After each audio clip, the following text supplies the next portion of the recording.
This is the audio controller tutorial at the Oasis.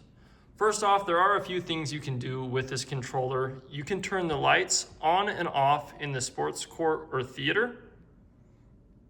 Also, there is the intercom function that there are 3 controllers throughout the house and you can talk amongst yourselves with these controllers. Also, you have all your audio. You click down on rooms and click any of the rooms that have audio. Click audio and you have Pandora or Tidal. If you click those, music will start playing. You can control all the audio throughout the house with any of the control panels.